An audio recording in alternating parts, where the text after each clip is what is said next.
have 2 more rehearsals left before we get into tech. Tech will start adding all the lights and sound and more props, and everything should start coming together. But tonight's the first night they'll actually be putting the whole show together as a thread from beginning to end.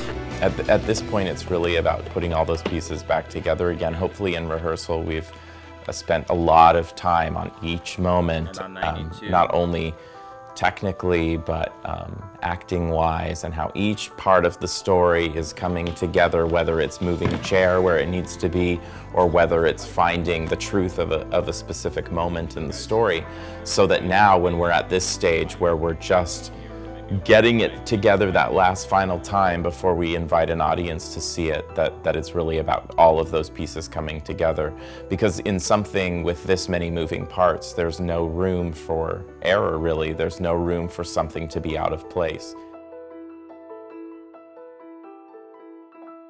Sitz probe. So it's the first time the actors and the musicians, in a normal show, it's the first time the actors and musicians meet for the first time. This show, it's a little different because people are crossing over. So we've had a couple people, the actors who have played, that have been in some rehearsals and such. And normally, this part of the game would happen much later in the process. But because we're so interspersed, we bring them in about a week early. So not everybody's, no one's at the top of the game right now. We're still all kind of learning. I'm still changing arrangements and such. But I'm excited. I'm happy with where we are right now, and it's only going to get better. I used to tell myself that I had everything, but that was only half true. I mean, well, Free Fall, first off, will take anything that's, quote, old and make it somehow relevant, you know? And that's exactly what Eric has done with this show. But I think that this story in general is timeless, just in different circumstances. I mean, how many, you know, look at a lot of places in the South, I have to say, that are still living so much in the past, and we've moved forward and care about people, and it's all about forward progress, and we still see it today that people are, you know, kicking and screaming, you know, to keep from going forward, you know. So it's very relevant, yeah. David Mann in this production is to die for. To die for. He's wonderful, and it is. I mean, the journey that he gets to take is second to none as far as characters. I mean, Tevye's journey in it is amazing, but the way, the twists and turns that David chooses to take in that journey are magical. Just magical. So let's take it from 116. This is If I Were a Rich Man, right after Sweetest Gift of All, after the lovely sigh. So 16. If 3, 4. If I were a rich man,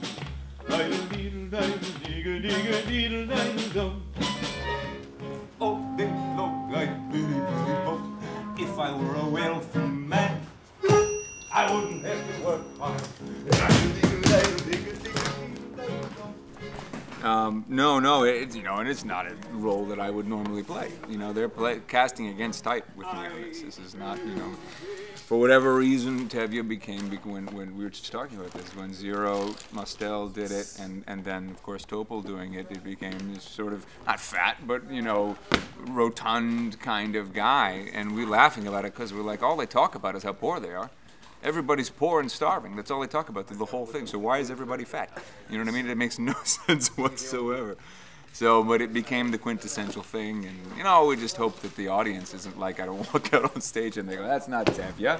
What is he doing? He's not fat. Take him back. I want somebody else." It says, "What brought you here?" And a lot of them say, "Oh, I see Matt posted something on Facebook," or something crazy like that. Would he get off with Facebook? They were like, Matt on Facebook, Matt on Twitter, Matt on... I've done the show quite a few times. How many have you done the show before? No. This is the first time? I think a lot of what Eric, our director, has brought to it is a lot of those moments like the end of the wedding where you know, the constable comes in and there's in the show a lot of times they trash the stage, but they can't quite do it because of course everything they break has to work the next night in the performance. Or for instance, Anna Tevka is just them sitting around singing to one another, which is effective. But getting to see the visuals in the theater and getting to see the pictures of what people really went through, I think it's going to be much more profound and much more effective. Well, and especially during Anna Tevka, getting to see it as an actor, because he makes pictures. He makes us look at it. So yeah, those pictures are quite. It's effective as an actor for you to be doing the number while you're getting to see the visuals, which you don't normally get to see. No, not at all. Yeah. He made a point of us looking at it too, so it actually helps your performance, I think. Yeah.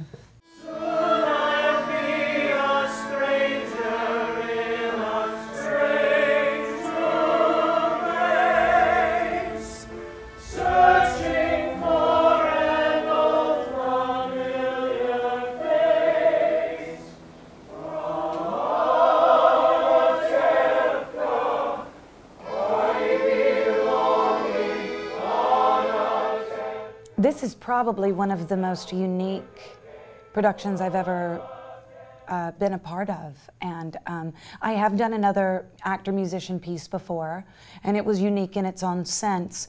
But this one, the intimacy of the space in relation to the audience, in relation to the arrangements, the instruments used, the sound of the instrumentation, that's unique in itself. And I don't necessarily know that I would have ever done this show if it wasn't for that particular element.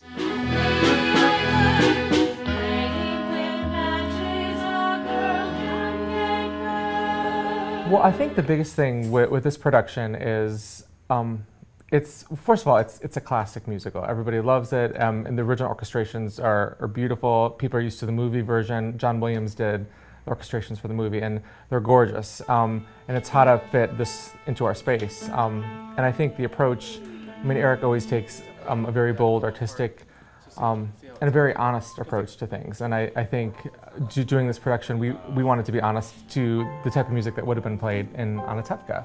So I listened to a lot of klezmer music and tried to find that. I mean, it's obviously in the score already, but what would have been played in the town at that time, you probably wouldn't have had French horn, a big, all this. You wouldn't have had timpanis and stuff like that. So we tried to do instruments that would have been there and that our actors played too. What is the difference if I answer right or wrong? When you're rich, they think you already know.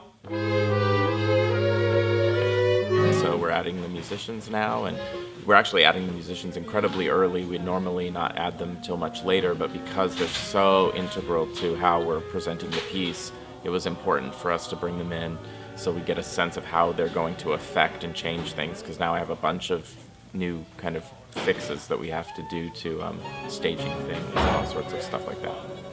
Is it fun for you to be in the show as well as? It is, because we weren't comfortable as say symphonic opera and musical theater musicians to do anything other than sit in the pit, and this way we get to move around amongst the other actors, singers, and musicians, and so it's going outside the box for a few of us, and it's very exciting because you're part of the action, part of everything.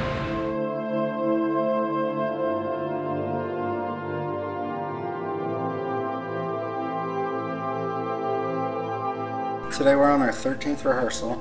We're going to be doing our designer stumble through today after we finish up the last 10 pages of blocking. So the designer stumble through lets the designers see what's going on, what we've been doing, gives them an idea of where to put lights, where to aim lights, what they're going to do, kind of how the show's going to look. For the most part, I've worked on my own on this one, and Eric has had some little notes here and there for me, and he tells me when he doesn't like something, and if I have a question about how something's going to work or I need his opinion, I ask him, and we have a very good relationship where we talk about those things and we come up with a solution for them. But for the most part, I've done Fiddler 7 times now. I know the music so well that I know where all of those changes are happening and know where there need to be cues. My focus, I mean, today is sort of not about the actors, but my focus honestly at this point is just to know where I'm supposed to be, when I'm supposed to be there, And because, you know, that makes it easier for the designers. If I'm in the right place, it's certainly going to make it a lot easier for them to light me, you know, and light everybody else. So that's my focus today. And, you know, with designer run-throughs, they're not looking for a performance either. There's already going to be the stress because the designers will be here to impress people. Might think younger actors do that a lot. Sometimes older actors do too. They feel like if someone's in the room, then they must be performing, as opposed to just working moment to moment and knowing that some moments aren't there. Like, I'm already aware that there are some things that aren't there yet that we're still searching for, and that's what this next week is all about. So this is really not about us at this point, frankly. It's really about the designers, about making sure that everything is. So you have to be careful, because the desire is to, you know, sort of go crazy and have a lot of fun, because you have audience, but at the same time you have to go to the places where it's supposed to go to, because the designers have to see what it is, right? I mean, the right answer, Eric? It's all the right answer right there. So, you know what I mean? It's really about them at this point, about seeing where everything is. And, but it's also scary, because, you know, you start to put things back together, and, you know, it's not quite there yet, and that makes you scared and all that kind of stuff. So. Well, I mean, there's always at this point this sort of daunting journey ahead of us, and we've got a lot to do before we open, but as long as each of us does our job in the next 11 days, we'll be all set to go. And I have a lot of figuring out to do as far as how some of the traffic happens between scenes, because this is a massive show to squeeze into this tiny, tiny space. So there's a lot of planning and transitions and moving of things that has to be worked out once we start to go into tech. So the next 2 days for me is going to be about figuring all that out.